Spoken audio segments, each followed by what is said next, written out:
Welcome to Fueling Your Legacy, hosted by Samuel Knickerbocker. Each week, we expose the faulty foundational mindsets of the past and rebuild a new, stronger foundation essential in creating your legacy.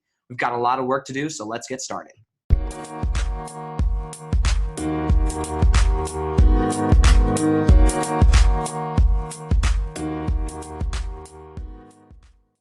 Welcome back to Fuel Your Legacy podcast. We're super pumped to be here today. I have had a very interesting weekend just talking about and meeting with different clients focused on the topic this week, right? It seems that when I start to think about, okay, I'm going to do this type of topic on my podcast, then a lot of my interactions working up to that point end up being really great examples of that topic. So today's topic is going to be mindful self-awareness.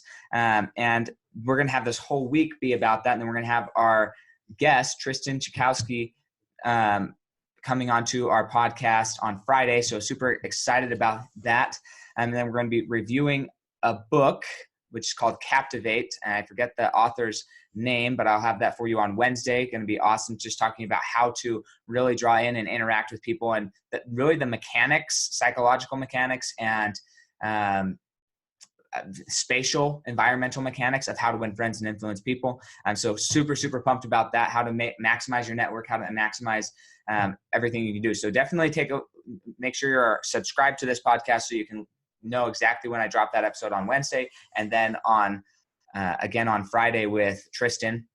And then also, if you guys have seen value out of this podcast, then please take a screenshot, share it on social media, tag myself in it or the guests that I have on that week. And we will definitely be able to share live a review of your business and help you get recognized for being willing to share that. Because as you grow your business, I want to be able to help you as you help me. So definitely take a screenshot there again. And then also you can go to my website, samknickerbocker.com, and get access to my free ebook. And soon, I know I told you this last week, but my webinar is coming, just a few little more editing tweaks, and then we'll be good there. Over the weekend, for all of those who are interested, over the weekend, I got a chance to go and listen to Ed Mylett speak, and it was phenomenal. So if you know who that is, great. Direct message me on Instagram or Facebook, and I can send you a link to be able to get access to the recording. I recorded the whole speech. It was about an hour and 40 minutes. So definitely life-changing, and just helps me every time I hear people who are on another frequency, on another level. It helps me become more aware of the things that I'm missing in my life, the things that I'm lacking in, the areas that I can improve. And because that's what I believe this whole journey in this existence is about, is improvement and constant growth, then I love being being surrounded by those types of people and those experiences. So please direct message me there, and I will be able to get you a link sent out so you can have access to that. And then always definitely subscribe to the podcast here. Now, to jump right into the being mindfully self-aware, right? Or mindful self-awareness. That almost sounds like a tongue twister when you think about what does that actually mean? What does it mean to be like, use your mind and be aware of yourself? And for me, what it means to be mindfully self-aware is to be conscious of, one, the things that you're thinking, two, the things you're doing, and then how you're showing up. And then three, whose responsibility is it to react to those? So this morning on my Instagram, I actually posted a post about a victim versus ownership mentality. And the mindset shift is so crucial to make sure that we're always in ownership mentality. I didn't always have this mentality. I began this mentality probably about 4 years ago. Halfway through my career of summer sales, I was starting to take ownership and start thinking, wow, I'm the company, right? I am the company. And if I'm the company, could I sell stock in my company? Would somebody go and donate to Sam's life so that he can go be more successful, right? That's sort of the definition of selling stock, right? You're donating to this company with the assumption that they're going to grow that profit and give you a better rate of return when you choose to sell your donation to somebody else. And could I sell donations, or could I sell stock in myself? Would somebody be willing to purchase that? Like, am I convinced enough of my potential that I could sell it? Number one. Number two, is somebody else going to be able to see how convinced I am and be willing to put money down, say, yes, Sam, go achieve your dreams? And if they are, great. If they're not, then start thinking, okay, maybe I'm not adding enough value to the people around me. And if I'm not adding enough value, then I have to change what I'm doing. If I'm not adding enough value, I have to start giving of myself and just giving as much as I can, so that those people who are receiving, they're going to start coming back and saying, okay, how can I get more, right? How can I get more? And that's when you have that exchange of value and you say, okay, well, here's some stock in my company. Here's some value that I'm going to give you. And in return, you give me your monetary value. Okay, so you have to be aware of the value you're adding or not adding. This weekend, listening to Ed Mylett, it definitely made me think, okay, what more value can I be adding? So being aware of that. So first, again, being mindfully self-aware of your thoughts. Okay, so why are thoughts so important, and why do we need to be aware of what's going on in our head, right? What's spinning in our head? And for me, it's because that's where most things start, right? We have this experience, and out of this experience, we choose to believe something about that experience. We choose to have a perception of that experience, and whatever we choose about that experience, that's ultimately how we're going to act. And so mindfully self-aware starts with, are we aware of actually how we're perceiving the universe? And if we're not, then we need to change that. And a simple binary, right? And everything's not always a simple binary. But if it was, I would say it's either victim mentality or ownership mentality. And you have to make that choice. What are you going to choose? Okay. Are you going to choose that something happened to you and somebody else needs to take responsibility for it? Maybe you showed up late to work. Maybe you got in an accident. Maybe your spouse is upset at you. Maybe your kid's crying. Maybe you didn't sleep. Whatever the circumstance is, whatever the experience is, you get to choose what your perception of that is. And if you're a victim, you're probably going to start blaming it on somebody else. You're probably going to start saying it's somebody else's fault, something else's fault. And there's a reason outside of yourself that you could control that has created this result in your life, this circumstance.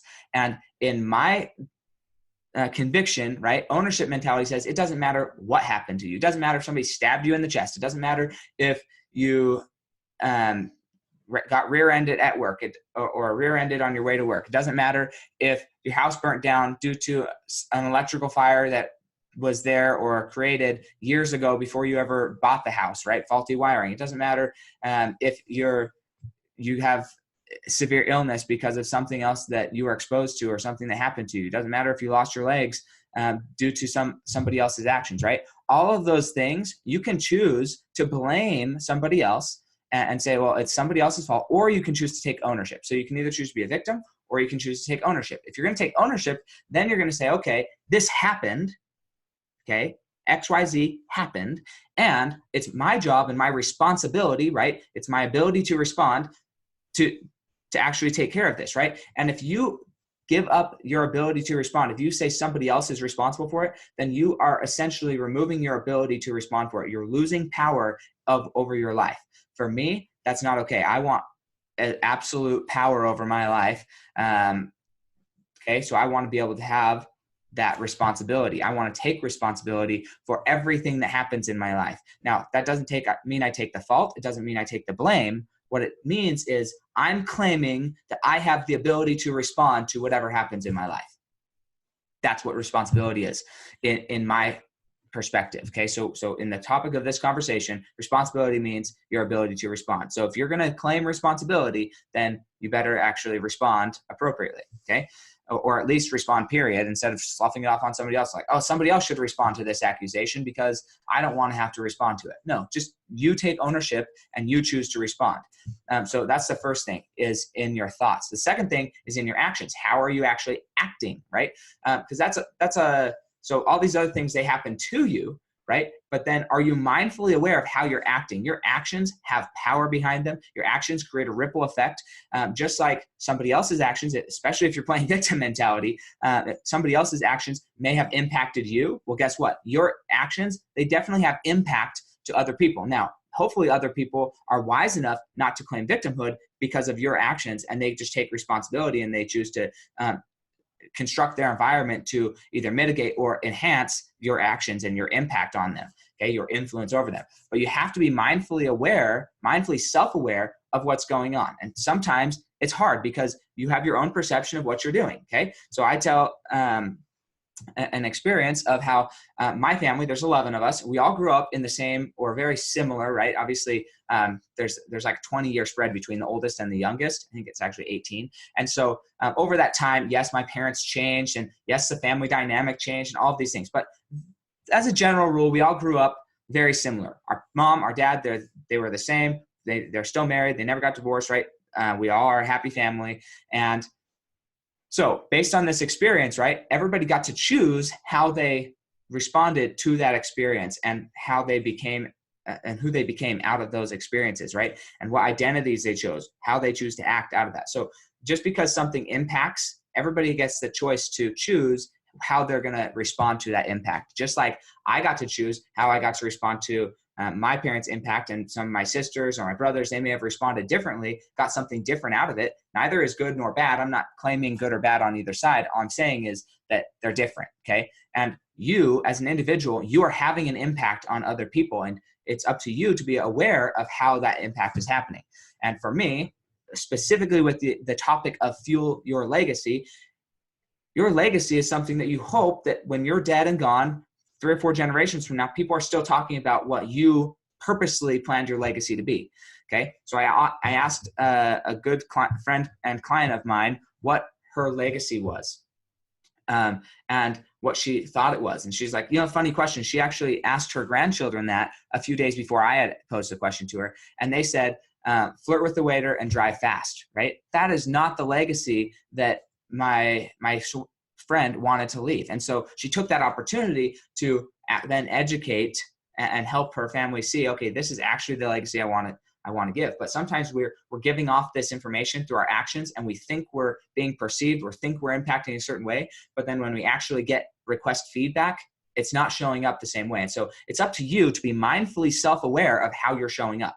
You've got to ask, you've got to go through the effort and be willing to take sometimes some harsh criticism, some real upfront directness from other people who don't like the way you're showing up, and take it with a grain of salt, right? Not everybody is your person, and you don't have to kowtow to everybody, but take it with a grain of salt. If you're actually offending people and not knowing about it, maybe you don't want to be offending people. Maybe you do, right? Some of the speeches I give, I intentionally use examples and stories to separate rooms. I want to create separation. So I want half the room to not like me at that point in the speech, and I want the other half of the room to love me, right? Because that creates separation, it creates identity, and it helps people know and understand who I am and what I stand for. And they have to make a decision based on the story I'm telling, whether they're okay with that or not. And I want that because I'm looking for a select group of people who is my market, the people that I really want to touch and impact, and who are able to receive that impact from me in the most clear possible way. Now, I'm fully aware that I'm not going to show up the way I want to show up to everybody.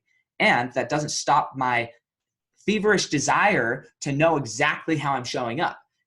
And then once I find out, then I can say, okay, I'm okay with that. I'm okay if you don't like me. Or, oh man, that's not really how I want to show up. Let's go and add some clarification. Let's go re-explain. Let's do something to change your opinion of how I'm showing up, or at least give you context of why I'm showing up the way I am. And so that's crucial. So first is be mindfully self-aware of your thoughts and how you're showing up there, either victim or ownership. And then in your actions, actually take ownership of what that is. And to do that, you actually have to have visibility. You have to be able to see what that is. And so you got to actually learn to be mindfully self-aware of your actions. Okay. And so that is the first 2 things that we have to be very, very conscious of. The rest are really going to just blend into the idea of making sure that when you are going through your life, you're analyzing these things to the point where it becomes a habit. Okay. Now I still find myself using examples or telling people stories that put me as a victim and not as in ownership. And as soon as I recognize it, right, we've been trained for basically our whole life to take victim mentality, unfortunately. And so as soon as I recognize it, I have to consciously change and say, oh, actually, no, that's my fault, right? A good example of this is about 2 or 3 episodes ago. I was kind of talking about health and why I was struggling sleeping and why I wasn't getting in the gym and all of these things. And when it comes down to it, the reality is I haven't made a priority. And so that's why I wasn't going to the gym, right? That's all on me. That's taking complete ownership. That's not an excuse. That's not somebody else's fault. It hasn't been a priority in my life, and so I haven't done it. Okay. And I could say, well, it's because my kid's not sleeping. It's because my wife needs sleep. It's because all of these reasons, which is what I kind of did. And then I caught myself in the middle of the thought and I corrected it on the podcast. So you guys can go back and listen to that and say, okay, what is Sam talking about when he's specifically giving this example? If I were to go back and listen, what's his excuse? What's his story that he was telling us? And then how did he change that story to actually take complete ownership of his life? So be mindfully self-aware of, one, your thoughts, and two, your actions. And as you do that, your whole life is going to change. You're going to be able to shift these perceptions of these experiences. And when you change your perception of that experience, it actually changes how you respond to either further experiences or even to a memory of that experience. It changes really how you're going to show up in the world.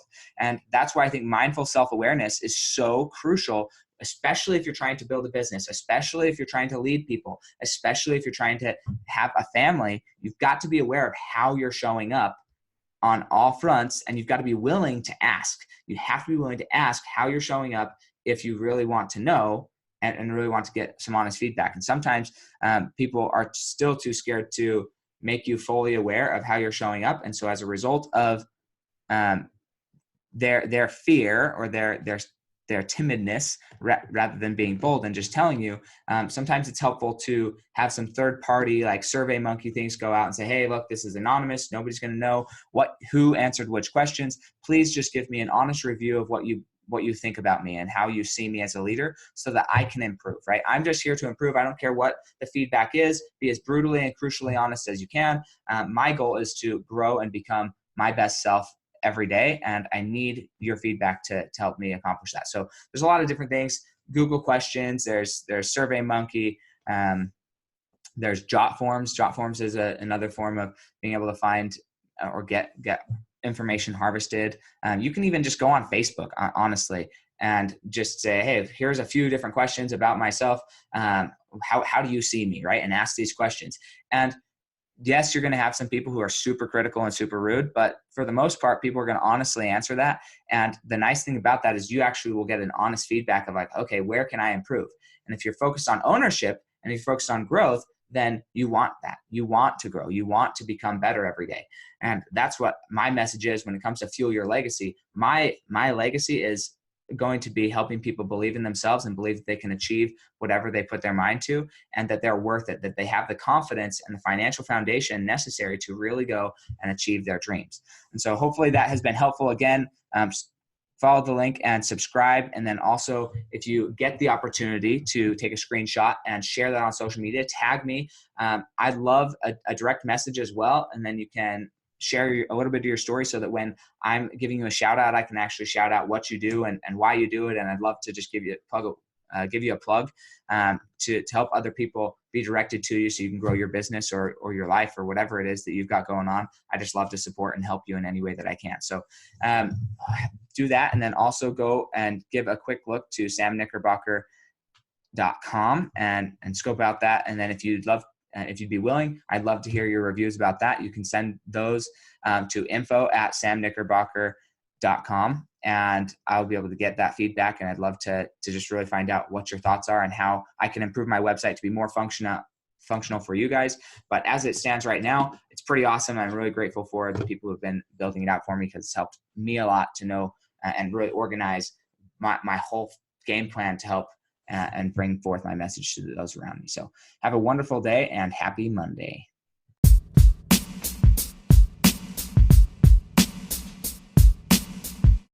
Thanks for joining us today. If what you heard resonated with you, please like, comment, and share on social media. Tag me so I can give you a shout out on the next episode. And thanks to all those who have left a review. It helps spread the message of what it really takes to build a legacy that lasts.